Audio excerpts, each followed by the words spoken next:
Good morning, students, and welcome back to the class of Compulsory English. I am your teacher Rajiv Taide, and today we will learn or begin with new poem, and the name of that particular poem is Once Upon a Time, and the poem is written by Gabriel Okara. So in today's lecture, we will see the information regarding the poet and the outline of the poem. So I will begin the reading with the given text and I will explain it to you in your mother tongue. First, we will see the information regarding our poet, that is Gabriel Okara. Gabriel Okara, an African poet, was born in 1921 in Nigeria. Gabriel ओकारा हा एक African poet आहे ज्याचा जन्म 1921 साली Nigeria या ठिकाणी झाला. He first work as a book binder and later as an information officer. सुरुवातीला त्यांनी पुस्तक बांधणी करणारा म्हणून काम केलं, परंतु नंतर माहिती अधिकारी म्हणून सुद्धा त्यांनी काम केलं. His literary contribution converted him into a poet of outstanding ability. साहित्याच्या क्षेत्रातील त्यांच्या योगदानाने त्यांना एक उत्तम दर्जाचा कवी म्हणून नावलौकिक मिळवून दिला. He succeeded in capturing the moods and manners, sights and sounds of his country. आपला कवी यशस्वी झाला गॅब्रियल ओकारा कशामध्ये? Capturing the moods and manners. आपल्या देशामधील लोकांचे मूड कशा प्रकारचे असतात, त्यांच्या पद्धती, मॅनर्स म्हणजे पद्धती कशा प्रकारचे असतात, साइट्स कशा प्रकारचे त्यांना दृश्य त्या ठिकाणी दिसतात, आणि कशा प्रकारचे आवाज किंवा कशा प्रकारचं संगीत त्या पर्टिक्युलर देशाचं आहे, हे आपल्या कवीने अगदी अचूक पद्धतीने त्याच्या कवितेमध्ये मांडलेलं आहे. Once upon a time explains what happens when a traditional African culture meets the onslaught of Western way of life.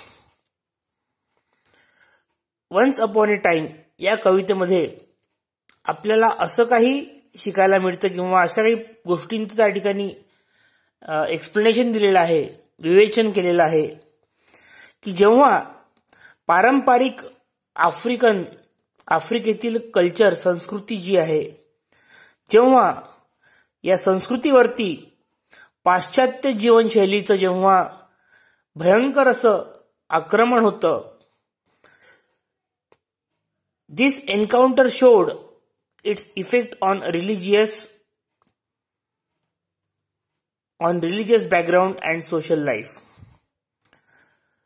आता बघा काय होतं जेव्हा पारंपरिक आफ्रिकन संस्कृतीवरती पाश्चात्य जीवनशैलीचा आघात होतो किंवा आक्रमण होतं, तर हे आपण या कवितेमध्ये बघणार आहे. आणि हे जे एन्काउंटर आहे, ही जी भिडंत आहे, ही जी फाईट आहे, याचा काय परिणाम होतो त्याच्या धार्मिक पार्श्वभूमीवर आणि सामाजिक जीवनावर, तर ते सुद्धा आपण या कवितेमध्ये बघणार आहे. While some Africans liked the changes brought about by the Western influence, काही आफ्रिकन लोकांना हे जे काही बदल घडले पाश्चात्य संस्कृतीच्या प्रभावामुळे त्यांना आवडले. Many detested.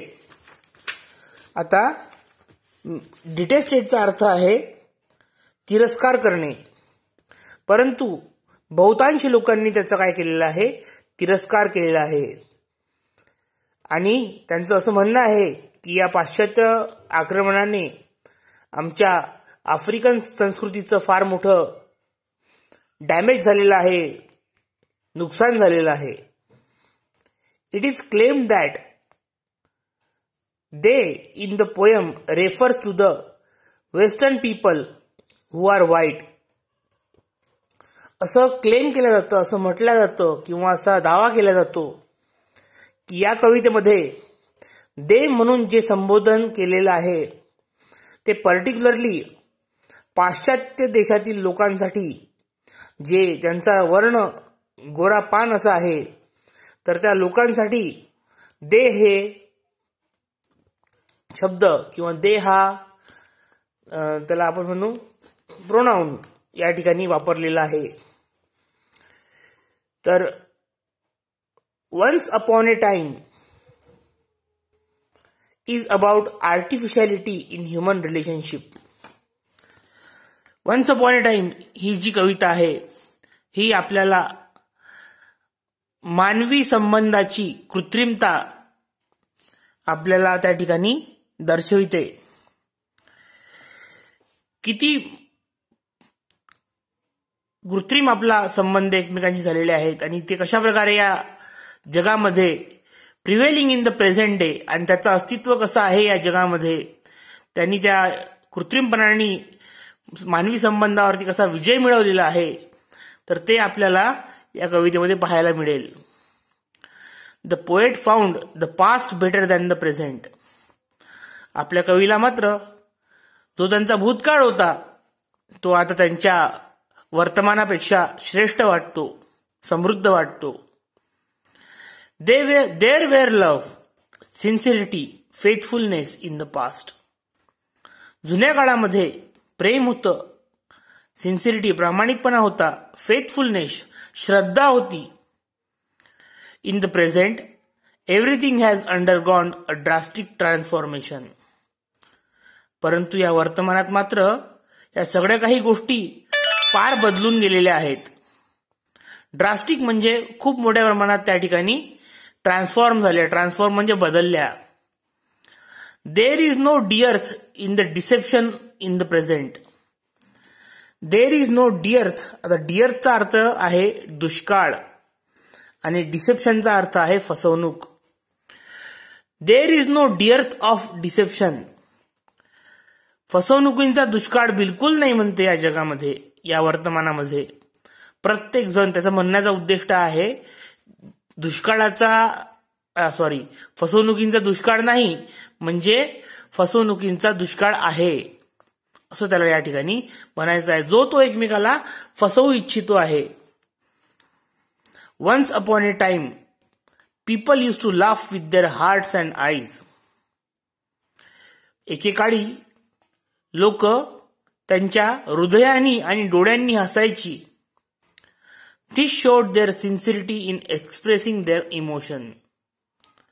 आणि यावरून आपल्या असं लक्षात येतं की भावना व्यक्त करताना ते लोक किती प्रामाणिक होते. In the present people laugh with there teeth. परंतु या वर्तमानात मात्र लोक त्यांच्या दातांनी हसतात. म्हणजे त्यांचं हसणं कसं आहे, फेक आहे.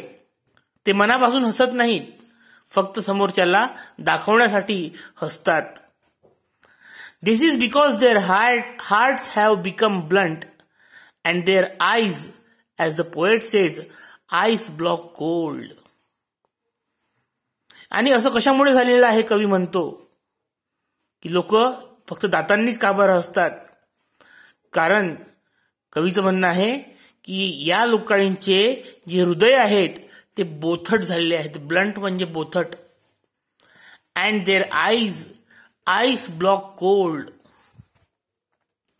आईस ब्लॉक कोल्ड म्हणजे आता बघा, एखादी भयंकर जर आपण दृश्य बघितलं तर आपण आपले डोळे बंद करून घेतो घाबरून. एखादं इमोशनल जर दृश्य बघितलं तर आपण त्या ठिकाणी रडायला लागतो. परंतु या नवीन जगामधले हे जे आज वर्तमानामधले लोक आहेत यांचे डोळे कसे झाले आहेत, आईस ब्लॉक कोल्ड.